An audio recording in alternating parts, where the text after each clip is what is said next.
On revient en France avec cette question. Les députés vont-ils revoir leur position sur la désormais célèbre loi du plomb, ce texte qui permet la réintroduction notamment de ces fameux néocotinoïdes qui étaient interdits jusque-là en France. Alors c'est du jamais vu. Une pétition officielle lancée sur le site de l'Assemblée nationale dépasse largement le million de signatures. La balle est désormais dans le camp du président de la République. C'est en tout cas la gauche qui l'appelle à agir. Écoutez ce qu'en pense celui qui a donné son nom à cette loi. Le sénateur Duplon était l'invité d'RMC.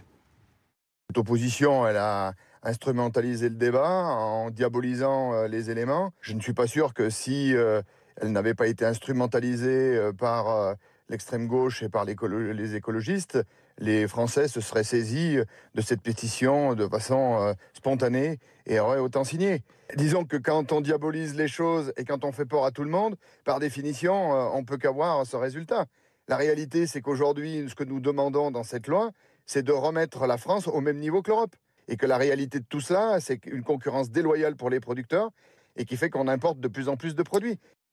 Alors, pour bien que vous compreniez, on va tout vous expliquer avec Lisa Adef, quelques jours à peine après son adoption par le Parlement. Donc déjà, une pétition contre la loi Duplon. Pourquoi, Lisa ? Ce matin, la pétition avait déjà récolté plus d'1 million de signatures, vous l'avez dit Loïc. Tous appellent à l'abrogation immédiate de la loi, décrite comme une aberration scientifique, éthique, environnementale et sanitaire. Parce qu'avec la loi Duplon, un pesticide va être réintroduit, l'acétamipride, banni depuis 2018. Ce pesticide appartient à la famille des néonicotinoïdes. Il se diffuse dans toute la plante pour la protéger des insectes ravageurs, dont les pollinisateurs. Il leur est donc nocif. Il est utilisé notamment pour la production de betteraves. Considéré comme un boulet au pied de l'agriculture, de la production française. Ce sont les mots du sénateur Duplon. Ce pesticide est autorisé au niveau européen. En Italie, par exemple, son utilisation est autorisée jusqu'à au moins 2033. En Allemagne, en Pologne, en Espagne ou encore en République tchèque, l'acétamipride est utilisé directement sur les plants. Pour le sénateur Duplon, l'interdire en France, c'est donc faire courir une concurrence déloyale aux agriculteurs français. Et une question dans la question, est-ce que cette pétition, elle peut changer quoi que ce soit ? Alors, une pétition à 500 000 signatures ouvre la possibilité d'un débat à l'Assemblée nationale si les signatures sont issues d'au moins 30 départements. C'est ici le cas. Mais possibilité d'un débat ne veut pas dire obligation et encore moins abrogation. L'Assemblée peut aussi décider de débattre uniquement de la pétition sans pour autant réexaminer la loi Duplon sur le fond. Merci beaucoup Lisa Adef pour toutes ces explications. Bonjour Arthur Delaporte, bonjour. Député PS du Calvados. Bonjour Sylvain Berrios. Bonjour. Député Horizon et indépendant du Val-de-Marne. Aurore Malval est également avec nous. Bonjour, rédactrice en chef du site du magazine Marianne. Vous l'aviez voté cette loi, vous ? Non, je me suis abstenu. Je me suis abstenu sur cette loi parce que j'ai pas souhaité mêler ma voix à des postures, à ceux qui, dès qu'on parle d'écologie, comme le Rassemblement national parle d'écologie punitive, ou à ultra-gauche qui ont des positions d'écologie électorale. Parfois, lorsqu'il s'agit de la pollution atmosphérique pour les ZFE, ils sont prêts à voter la suppression. Et vous n'avez pas voulu vous associer non plus au camp central. Oui, et en fait, le fond de l'affaire, c'est que, et c'est très bien cette pétition, parce que ça va ouvrir un débat sur la santé publique, l'environnement et la façon dont on peut produire en France. Et ça va nous obliger enfin à débattre du fond. J'observe qu'à l'Assemblée nationale, nous avons déjà réussi à débattre du fond il y a quelques mois, et je crois que M. Delaporte l'a voté également. Nous avons voté, c'était issu de la commission dans laquelle je travaille, nous avons voté une loi contre les PFAS dans un certain nombre de domaines, notamment le domaine cosmétique. Et nous avons réussi à faire voter une loi interdisant les PFAS dans certains secteurs industriels. Il n'y a pas de raison qu'on ne puisse pas aborder ce genre de sujet de façon, sinon consensuelle, en tout cas de façon apaisée et sur le fond. Et cette pétition porte en elle cette vertu. Certains vont vous dire aussi, Arthur Delaporte, que cette pétition, c'est un coup politique. C'est pas un coup politique. Vous avez entendu Yael Braun-Pivet, la présidente de l'Assemblée nationale, qui a dit « Ok, on peut débattre de cette pétition, du sujet, mais il n'y aura pas de nouveau vote parce qu'il y en a déjà eu un que l'Assemblée n'a pas changé. » Eh bien, en fait, moi, je vais vous dire une chose simple. Cette pétition, elle a un mérite, c'est de montrer qu'il y a des citoyens et que c'est pas simplement des appareils politiques. Si vous regardez la personne qui porte cette pétition, c'est une étudiante de 23 ans. Ouais. Je veux dire, elle est pas, on peut pas l'accuser d'être instrumentalisée par un quelconque parti elle politique. dit qu'elle est pas Et pourquoi ça cartonne autant? C'est parce que ça parle aux gens, ça parle de leur santé, ça parle de leur vie tout simplement. Et on a le sentiment que les citoyens sont enfin écoutés. Et je le dis au-delà du débat. à l'Assemblée nationale qu'il nous faudra avoir parce que nous ne pouvons ignorer cette parole citoyenne, cette demande d'avoir un débat sur la loi du plomb et notamment sur sa partie la plus dangereuse, c'est-à-dire la réintroduction de l'acétamide. Mais le débat, il a déjà eu lieu dans les Le débat n'a pas vraiment eu lieu. Pourquoi est-ce qu'il n'a pas eu lieu? Parce qu'il y a eu une motion de rejet préalable qui a été votée par les macronistes, qui a fait que le véritable débat, il a eu lieu à huis clos d'une commission mixte paritaire avec des députés et des sénateurs dans le secret. Et donc oui, bien sûr qu'il faut un débat à l'Assemblée nationale, mais au-delà du débat, il faut un nouveau vote. Je le dis, le Conseil constitutionnel actuellement est saisi de cette loi. Et nous disons au Conseil constitutionnel qu'il y a un problème de forme, on n'a pas pu bien débattre du fond de cette loi, et il y a aussi un problème sur le fond, sur le non-respect des principes de la défense de la charte de l'environnement, notamment qui garantit le principe de précaution. Et donc, si le Conseil constitutionnel donne droit au recours que les socialistes notamment ont déposé devant lui, alors il n'y aura plus lieu de revenir sur cette loi puisqu'elle sera abrogée. Okay. Mais sinon, nous demandons au président de la République d'utiliser l'article 10 de la Constitution qui permet d'avoir une deuxième délibération sur une loi avant sa promulgation. Voilà, voilà la demande que formulent les socialistes. Leur vote parce que pour l'instant, quand on regarde leur position, elle n'a pas évolué. Je crois que les députés devraient changer leur vote. J'étais avec des collègues macronistes. Ils n'ont jamais reçu autant de sollicitations citoyennes de leur circonscription suite à leur vote défavorable, leur vote pour la loi du plomb.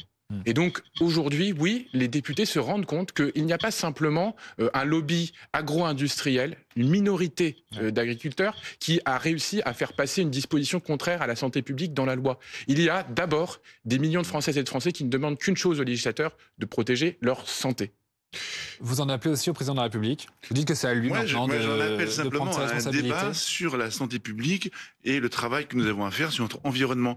Encore une fois, lorsque l'ultra-gauche vote contre les zones à faible émission, je vous rappelle que la pollution atmosphérique tue 10 fois plus que les pesticides dont on parle. Et pourtant, ils l'ont voté. Et donc, il y a des postures. Simplement, cette pétition doit nous interroger non pas sur la loi du plomb, doit nous interroger sur notre capacité à débattre de santé publique et d'environnement. Et c'est une bonne chose. Il faut s'en saisir et pas rester dans des postures qui nous conduiront absolument nulle part. Le président de la République a ses responsabilités, sa responsabilité. Le gouvernement a la sienne. Les parlementaires ont la leur lorsqu'ils bloquent la possibilité d'étudier la loi avec une pluie d'amendements qui rend impossible toute discussion. C'est un vrai sujet. Et on doit être capable de débattre de santé publique et d'environnement, mais également de production agricole, sans montrer du doigt les uns les autres en considérant que c'est la faute des uns et des autres. Encore une fois, à l'Assemblée nationale, nous avons réussi à voter une loi contre les PFAS dans certains secteurs industriels en mettant autour de la table et les industriels, et les consommateurs, et les parlementaires. C'est donc possible. Nous l'avons fait, je l'ai fait en commission. Il n'y a pas de raison qu'on ne puisse pas le faire à l'avenir sur des sujets aussi majeurs. Aurore Malval, est-ce qu'Emmanuel Macron pourrait décider d'intervenir dans ce dossier ? C'est toute la question. Il y a une question d'abord qui est politique. Est-ce qu'Emmanuel Macron voudra se saisir d'un dossier qui est inflammable, parce que la colère des agriculteurs, c'est déjà... Cette loi a été votée en réponse justement à toute la séquence qui dure quand même depuis 1 an et même depuis plusieurs années où on voit qu'il y a un véritable malaise dans le monde agricole. Donc c'était une réponse pour les agriculteurs. La question maintenant, c'est est-ce que Emmanuel Macron, qui a toujours dit qu'il voulait plus de démocratie directe, alors aujourd'hui on a une procédure dans la Constitution qui est le référendum d'initiative partagée. Pour le déclencher, il faut 5 millions de signatures. Donc c'est quelque chose de complètement inatteignable. Emmanuel Macron, il y a quelques années, disait que ce seuil pourrait être rabaissé à 1 million. Alors va-t-il justement décider que cette pétition a petit peu valeur de RIP et décider, comme le demande à la gauche, de surseoir, en tout cas à la promulguer dans un premier temps et renvoyer devant l'Assemblée pour un débat. Ça interviendrait quand même dans un contexte de rentrée assez compliqué. Donc pour Emmanuel Macron, c'est une décision effectivement assez difficile à prendre. Arthur Delaporte, on comprend que ça puisse devenir un sujet politique en ce moment, mais c'est vrai qu'à la rentrée, je pense que vous serez aussi très préoccupé par toutes les questions de budget, notamment. Oui, on peut faire 2 choses en même temps. Et je peux vous dire qu'abroger une loi, ça prend pas très longtemps. Ça prend le temps d'un vote. Aujourd'hui, la seule chose que peut faire le président de la République, c'est pas refuser de promulguer, parce que ça, moi, je ne le souhaite pas. Le rôle du président, c'est pas d'avoir un droit de veto sur les lois. Par contre, il peut, et c'est ce que lui autorise à faire la Constitution, demander une nouvelle délibération. Et ça, ce que l'Assemblée a fait, l'Assemblée peut le défaire. Et donc, il suffit d'1 heure de débat à l'Assemblée nationale pour dire « stop, on arrête ça ». Finalement, la loi n'existe plus si les députés décident de voter contre. Et aujourd'hui, c'est la seule solution qu'on a pour arrêter la promulgation de cette loi. Sinon, il faudra un nouveau débat législatif pour essayer. Mais on reprend pour 4, 5, 6 mois. Vous pouvez déposer une proposition de loi pour abroger la loi du plan. Mais sauf que le plus rapide, c'est que Emmanuel Macron se saisisse du sujet, qu'il l'entende. Et puis, au-delà de ça, évidemment, qu'on ait un débat dans l'hémicycle. Et heureusement, Yael Braun-Pivet a dit que la parole des citoyens serait entendue, ce qui n'a pas toujours été le cas dans l'Assemblée. On a enterré plusieurs choses. Président, je suis d'accord avec ça. Il n'a pas un droit de veto sur l'activité parlementaire. Mais ce qu'on doit attendre du président, c'est que ce sujet qui ne peut être traité en réalité qu'au niveau européen. Parce que si on interdit en France ce genre de pesticides, on aura les mêmes produits, on aura des pommes qui vont arriver de la Pologne, qui elles-mêmes auraient utilisé ce pesticide. Donc on n'aura rien changé au sujet de la santé publique des Français. On aura quand même Donc on est obligé, ce que j'attends du président de la République, je suis désolé. Ce que j'attends du président de la République, c'est qu'il porte le sujet au niveau européen, de telle sorte que la question de la santé publique des Européens, comme la question de la production et la question de nos agriculteurs, soit posée et enfin et définitivement réglée, non pas au détour d'une loi qui a des vertus, qui a des vices, mais qui n'est jamais qu'une loi. C'était justement l'argument, il faut se souvenir, il y a un peu peu plus d'1 an, ça faisait quasiment l'unanimité avec les agriculteurs de dire pourquoi eux, ils auraient plus de réglementation que les autres agriculteurs européens qui peuvent importer leur pays en France. Moi, je vais répondre à Laurent Berrios parce que cet argument de dire c'est sécurisé en Europe, pardon, Sylvain, du plomb. Il est utilisé partout en France dans le débat par ceux qui défendent la loi. Ouais. Mais aujourd'hui, quand on a des agriculteurs qui vont, à leur corps défendant, épandre ce néonicotinoïde, qu'est-ce qui va se passer? C'est que les gens qui vivent autour, et eux-mêmes, ils vont être impactés. Et c'est au moment où ça va rentrer dans les eaux, dans les sols, qu'on va toucher la santé des gens. Donc moi, si c'est d'autres pays européens qui veulent mettre en danger leur santé et leur population, c'est leur responsabilité, mais nous, on doit appliquer le principe de précaution, et on doit être exemplaire pour cela.